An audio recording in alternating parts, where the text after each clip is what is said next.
Good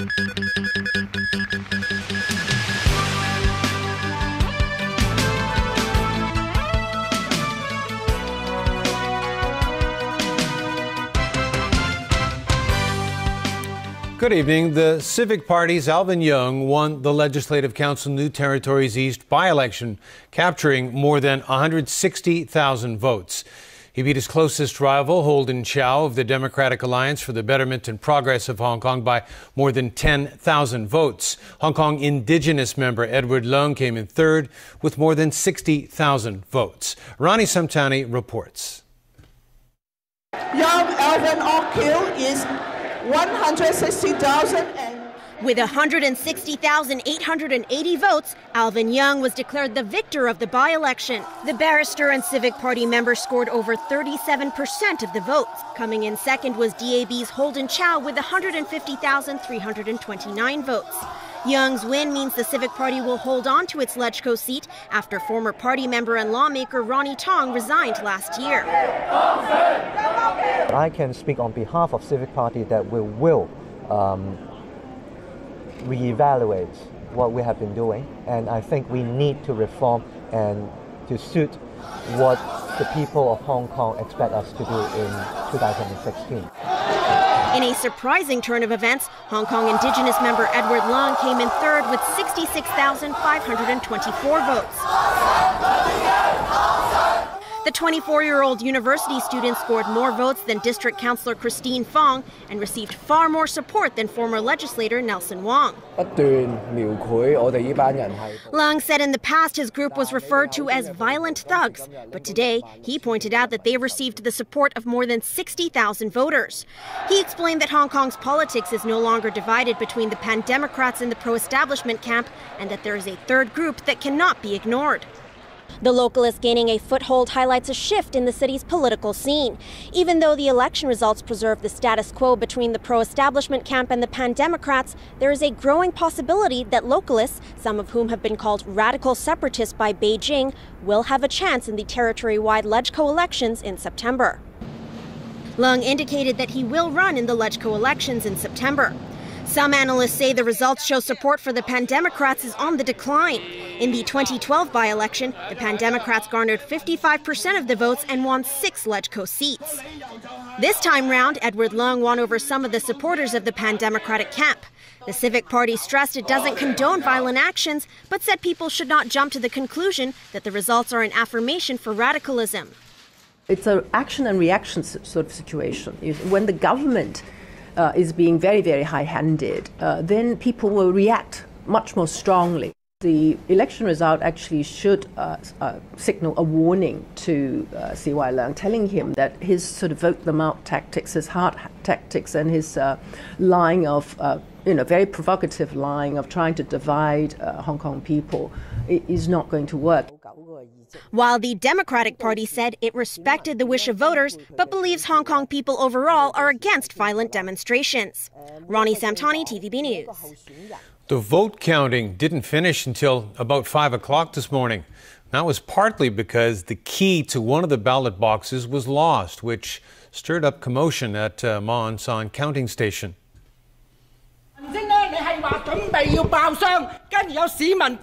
The Justice Department ordered the box to be forced open with tools, but it drew anger from some observers who thought the incident was suspicious. Police were called to the scene. In the end, the lock was cut by a police officer. Meanwhile, Electoral Affairs Commission Chairman Barnabas Fung reported 339 election-related complaints. There was an assault case during the election, which is being handled by police. Fung urged people to be more tolerant of different views. Hong Kong police have talked with one of the 5 missing booksellers, Li Bo. This after Hong Kong authorities were notified by their Guangdong counterparts that Li was willing to meet with them. According to a government statement, police and immigration officers met with Li alone at a hotel on the mainland. Li said he had crossed the border with the help of a friend, but refused to reveal other details. He also said he does not need help from the SAR government. Police say they have already informed Li's wife and will continue to follow up on the case. This comes as an online news platform on the mainland says Gui Minhai, another missing bookseller, is awaiting trial for operating an illegal business. The report quoted mainland police as saying Gui and 3 staff members of a bookstore had illegally sold more than 4,000 books on the mainland since 2014. Former Leung Chun-ying ally Liu Mon-hung was today found guilty of perverting the course of justice. Calling the case extremely serious, the district court slapped Liu with an immediate 18-month jail term. Diane To reports. The former member of the Chinese People's Political Consultative Conference was cool and calm this morning while on his way to hear the verdict against him. The 67-year-old was the vice chairman of Pearl Oriental Oil in 2013 when the ICAC launched an investigation into a suspected fraud case involving him. Liu Mon-hung was charged with perverting the course of justice after he sent letters and emails to Chief Executive Leung Chun-ying and ICAC Commissioner Simon Pei demanding the investigation be halted. In his judgment, District Court Judge Frankie Yu quoted Liu's letters as saying that if the unreasonable accusations are not dropped, he would expose shocking insiders' information to the media.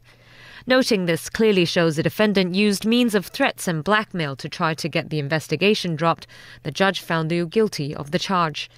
In mitigation, the defense said Liu's offense stemmed from his ignorance of the law.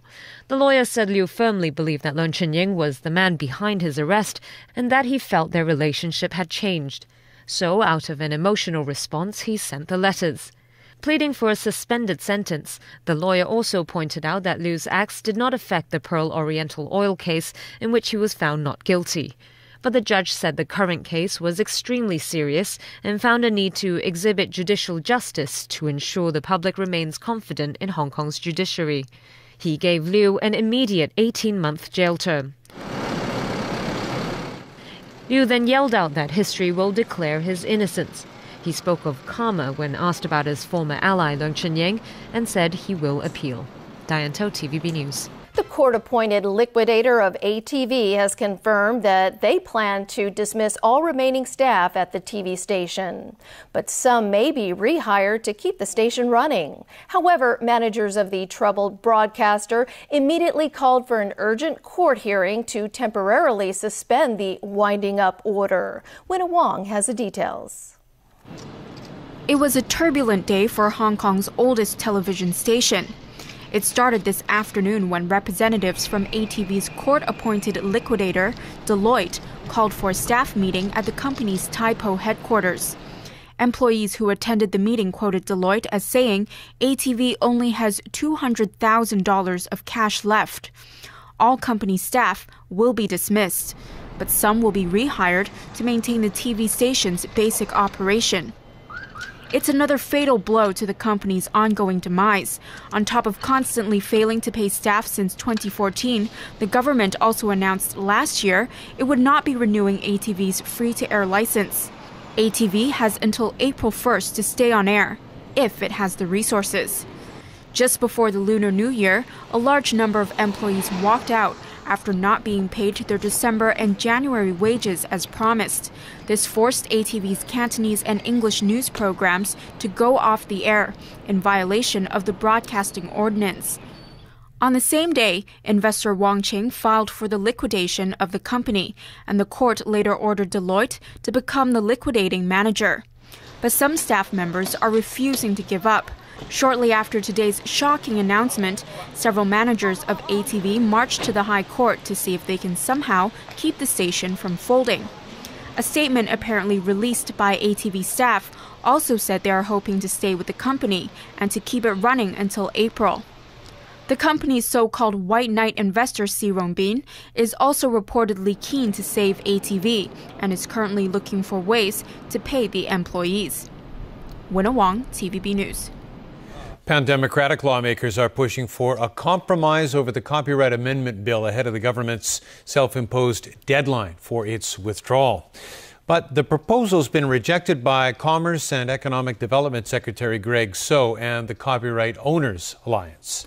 Rachel Leung reports.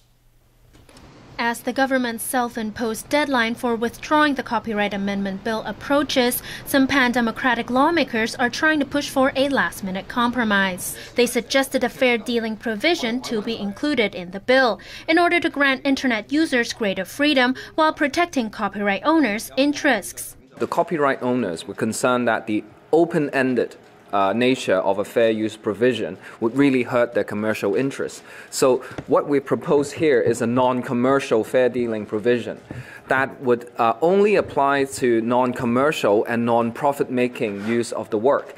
They also condemned the government for setting a deadline, saying it should try to work out a solution instead. The deadline is self-imposed, and I think if the administration is serious about finding a political solution to the current deadlock, I think they should make use of whatever time they have, especially in the next 2 weeks. I believe there won't be any urgency for them to really withdraw the bill. Meanwhile, Commerce and Economic Development Chief Gregory So rejected the lawmakers' proposal. That this proposal is really, as I understand, nothing really new. The copyright owners have already indicated that they are not prepared to accept this proposal because this has been floated for discussion for a bit of time already. Greg So announced last week that he will drop the copyright amendment bill if it's not passed by this Friday. Many have criticized the move, but So insists there's no point holding up the council and all the other bills waiting to be passed. Rachel Ng, TVB News. And that is a wrap of our news. Good night.